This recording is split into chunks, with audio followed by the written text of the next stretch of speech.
Какая максимальная высота в Майнкрафте? Все мы знаем, что мир сверху ограничен 320 блоками. Дальше этого невидимого барьера простроиться наверх не представляется возможным. И обычно это и принято считать верхней границей мира. Но почему-то все энтити, включая и самого игрока, могут преодолеть этот лимит и находиться за этим барьером бесконечно долго. Более того, тебе никто не мешает подниматься все выше и выше за десятки и сотни тысяч блоков вверх. И кажется, что ты можешь лететь так вплоть до бесконечности. Но так ли это на самом деле? Ведь всем известно, что мир Майнкрафта ограничен. По горизонтали граница находится на 30-миллионной координате. И добраться туда не то чтобы сложно. Вот у нас уже полсервера скоро будет жить у этого бордера. Но есть ли такая же граница сверху? Можно ли до нее добраться? И смогу ли я это сделать в обычном выживании на сервере? Сегодня мы это и узнаем.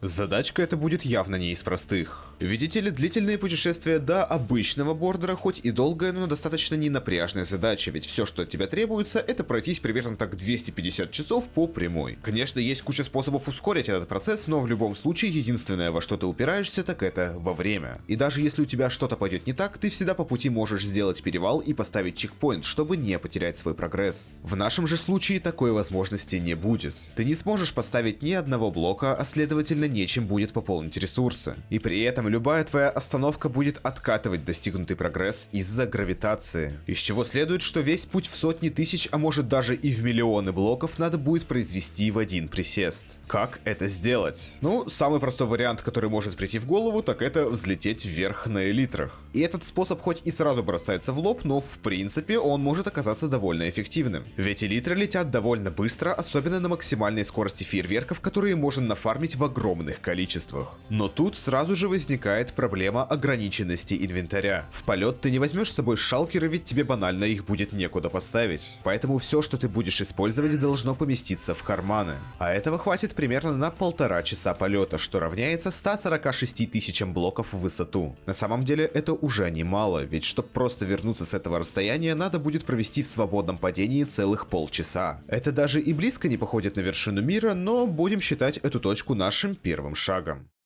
Но чтобы забраться дальше, нам нужен более эффективный метод. Мне необходимо найти решение, которое позволит сохранять вертикальную скорость на протяжении, возможно, миллионов блоков. Как это сделать? Ну, на самом деле за ответом далеко ходить не надо. Ведь уже давно за меня все придумали. Знакомьтесь, небезызвестный Space Shield. Проект с Майншилда, который был предназначен как раз таки для запуска игроков далеко и надолго. Концепция его предельно проста. Создается механизм, который настакивает большое количество ТНТ в одну точку. Вся эта куча одновременно взрывается, тем самым передавая огромный импульс игроку, который и запускает человека вверх. Казалось бы, за меня уже сделали всю работу. Осталось только позаимствовать идею и перестроить механизм на Академии. Но, конечно же, все не может быть так легко. Ведь если я просто повторю эту машину, то получу примерно такие цифры.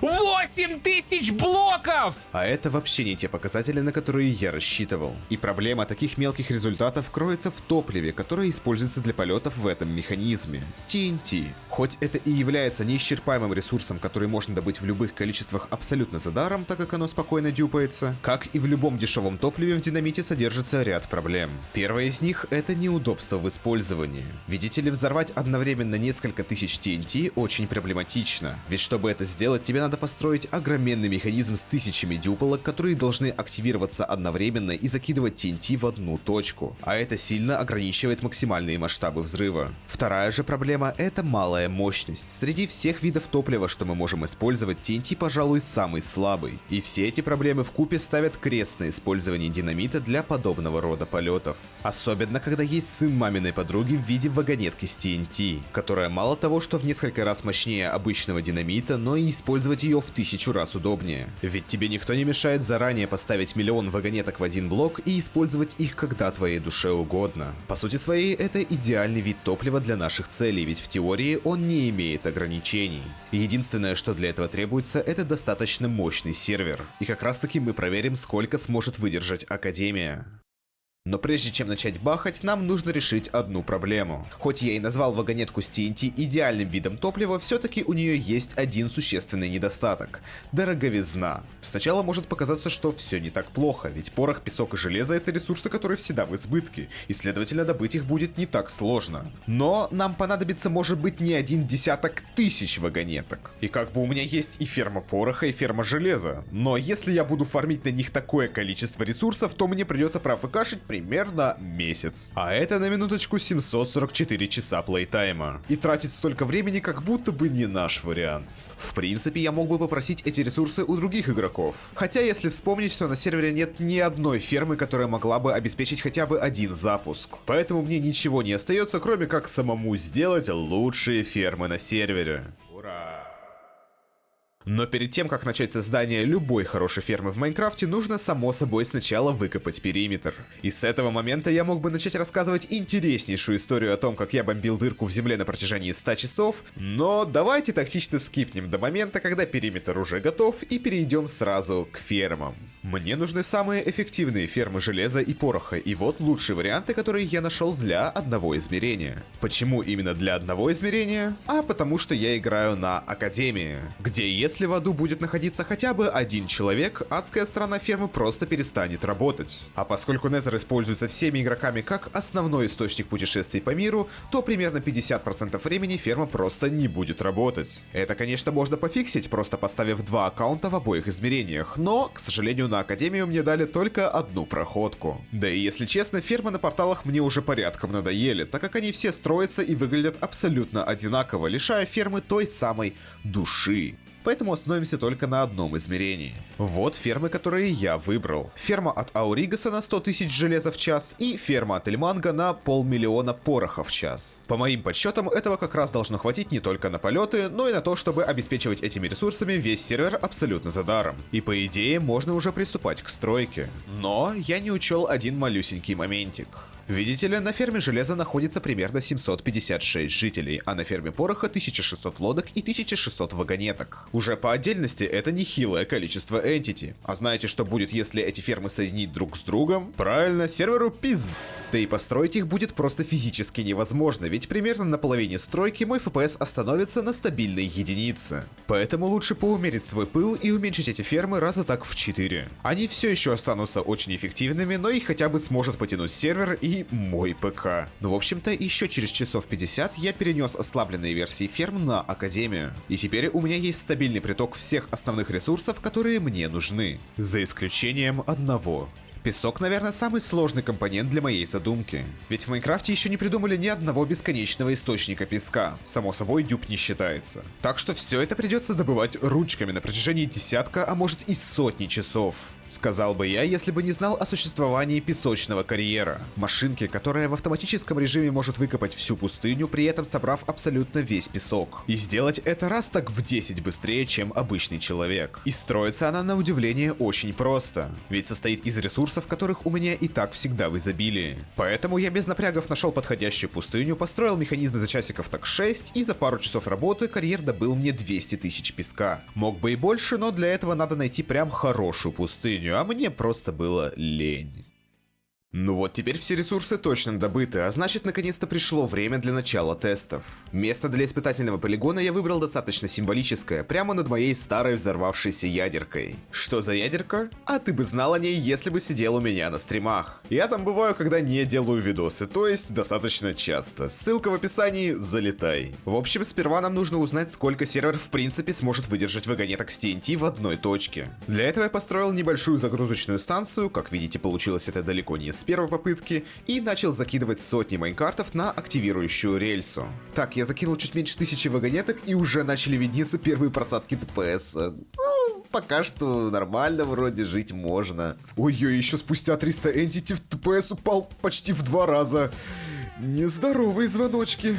Поздравляю, мы официально превратили Академию в СП. Для этого потребовалось всего лишь 1700 вагонеток. Но ничего, сервер пока живет, так что идем дальше. О, вот так вот и должен работать стабильный сервер. Ой, кажется, Клюв что-то заподозрил. Ну ладно, давайте прервемся на пару минут, дадим доделать там ему свои дела и продолжим класть сервер. Ну, сервер выдержал 2800 вагонеток. Слабо, на самом деле, слабо. Ну ладно, можем, в принципе, и такое количество запустить, оно как минимум должно, по моим прогнозам, нас закинуть, ну, 1100 блоков точно. Так, ну я подготовился к полету, так, чтобы высоту получить не только от взрыва, но и от элитр 150 тысяч блоков, между прочим, получить. Поэтому что, можем идти запускать. Ну что ж, 3, 2, 1... Погнали! Очень волнительный момент, потому что я боюсь, что сервер может крашнуться из самого взрыва. Но пока что вроде все нормально, и мы можем взлететь в абсолютно любой момент. Мы летим. И смотрите, я вообще не останавливаюсь, уже 20-30 тысяч блоков. Такими темпами мы реально можем очень далеко улететь. Чё? Какие нахуй 4000? Алло, верните мне высоту, суки! Зачем я это делал, если оно даже не сработало? Да, результат, мягко говоря, не впечатляющий. Чего я и боялся, мы уперлись в ошибку Move to Quickly. Она вылетает в тот момент, когда сервер не может обработать скорость перемещения персонажа. Зачастую на нормальных серверах это происходит из-за ограничения, которое ставится вручную, чтобы предотвратить спидхаки и прочие непотребства, которые могут повредить серверу. И в теории мы можем попросить нашего админа отключить это ограничение, ведь никто на сервере у нас спидхаки не использует. Но тут стоит вспомнить, что мы играем на ядре Фабрик, а на нем просто нет такой возможности. Серьезно, нигде нет настройки, которая бы отвечала за максимальную скорость игрока. И получается, мы снова уперлись в тупик. Сервер не даст нам подняться выше 4000 высоты. Но если сменить ядро, то разговор будет совершенно другим. Как же удобно, что совсем недавно все академовцы проголосовали за смену ядра на Paper, потому что Фабрик всех заебал своими бесконечными лагами. И уже на нем можно будет менять абсолютно любые настройки, да еще и он более оптимизированный, что значит мы сможем поставить гораздо больше вагонеток, нежели чем на Фабрике, а это позволит нам достигать еще больших высот. Получается, осталось только дождаться перехода между ядрами, а после мы сможем без проблем продолжить тесты. Надеюсь, ждать придется не так долго. Время идет, а каких-то движений в сторону смены ядра даже не наблюдается. Эти 2 месяца я не сидел сложа руки. Я искал разные способы, которые помогут мне обойти ограничения сервера, но все было тщетно. Я ждал перехода достаточно долго, но, если честно, мое терпение подошло к концу. До этого я пытался играть по правилам, хотел сделать все, знаете, красиво, что ли. Но если сервер так рьяно вставляет мне палки в колеса, то придется воспользоваться более грязными методами. Поэтому с этого момента я начинаю ломать сам Майнкрафт. Сейчас то, что я буду делать, многие могут посчитать читерством, но вот что я вам скажу. Эту схему можно провернуть на абсолютно чистом клиенте Майнкрафта. Только единственное условие, нужно немного состарить его до версии 1.8.9. Теперь с этого клиента нужно как-то зайти на Академию, которая вообще-то находится на версии 1.20. Для этого нам нужно воспользоваться майнкрафтовским VPN, который позволит обмануть сервер и зайти на него абсолютно с любой версии. Как это работает и как этим пользоваться, разберетесь сами, ссылку я оставлю в описании. Что ж, теперь мы на Академии на версии 1.8.9, но пока с нее можно выйти. Дальше, чтобы совершить магию, нам нужно в прямом смысле этого слова клонировать себя. Чтобы это сделать, нам нужно открыть второй Майнкрафт с другого аккаунта, также на версии 1.8.9, запустить одиночный мир и открыть его для сети. Теперь нужно еще и открыть его порты. Я делаю это с помощью ngrok. Это можно делать и с помощью других сервисов, но я тестил только этот, и с ним все 100% работает. Далее нужно добавить наш локальный сервер в сервер-лист. И теперь, чтобы баг сработал, нужно подключиться к этому серверу, нажав на него одновременно LKM и Enter. И когда вы зайдете на сервер, то увидите это. Перезаходите уже нормальным способом. Теперь вы должны увидеть копию себя с точно таким же ником. Сейчас можно выйти. Этот клон останется на сервере и не ливнет оттуда, пока вы не закроете Майнкрафт.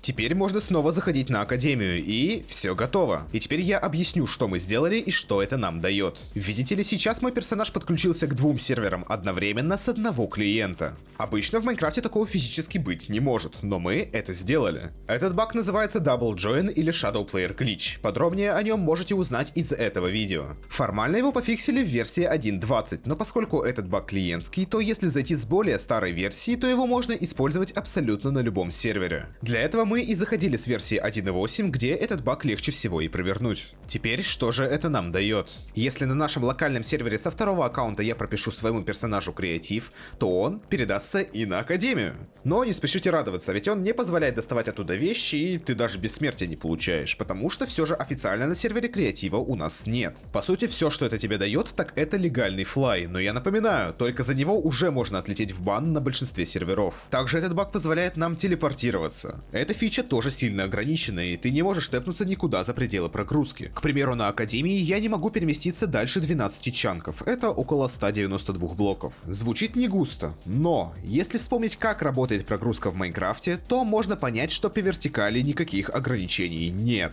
А это значит, что я могу телепортироваться хоть на миллион, хоть на 10 миллионов блоков вверх. И уже с этим инструментарием нам не страшна сама гравитация, и ни одна стена нас не удержит. А если на сервере есть еще и плагин для сидения на игроках, то мы можем отправить любого человека в свободное падение на десятки часов, либо же моментально убить его с помощью бездны. И это еще не все, что может этот баг, но пока что нам хватит и этого. И знаете, хоть и спортивного интереса уже в этом особо и нет, но сейчас я могу буквально одной командой узнать, где находится вершина мира. Я предполагаю, что она находится примерно на 30 миллионах, как и стандартная граница, поэтому давайте это и проверим. И на удивление, вроде команда сработала, но я остановился на 20 миллионах, что странно, ведь здесь нет никаких барьеров и головой я ни во что не упираюсь. Мне ничего не мешает лететь выше, но почему-то телепортироваться туда я не могу. Только не говорите мне, что даже с телепортом я не могу добраться до верхнего бордера. Если это действительно так, то поздравляю, Маджангов, троллинг удался на все 100. И знаете, в этом моменте я был в шаге от того, чтобы дропнуть всю эту затею. Ведь даже сломав Майнкрафт и получив легальные читы, я не смог ничего найти. Но в последний момент я заметил одну маленькую деталь. Видите ли, даже если подняться выше 20 миллионов на своих двоих, то при перезаходе на сервер тебя вернет обратно на 20 миллионов. И тут я задумался, возможно ли это какое-то серверное ограничение Академии? Само собой, это надо проверить. Я запустил одиночный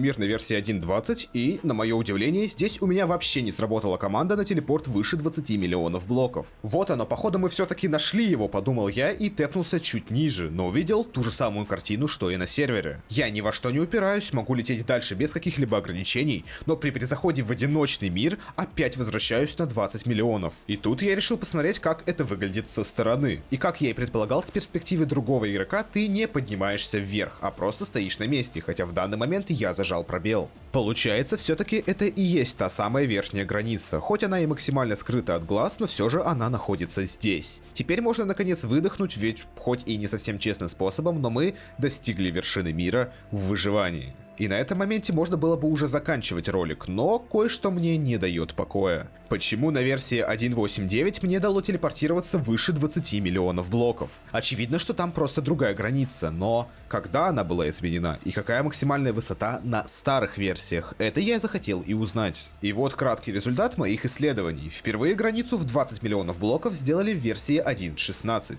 С версии 1.15 до 1.13 эта граница была привычные 30 миллионов блоков.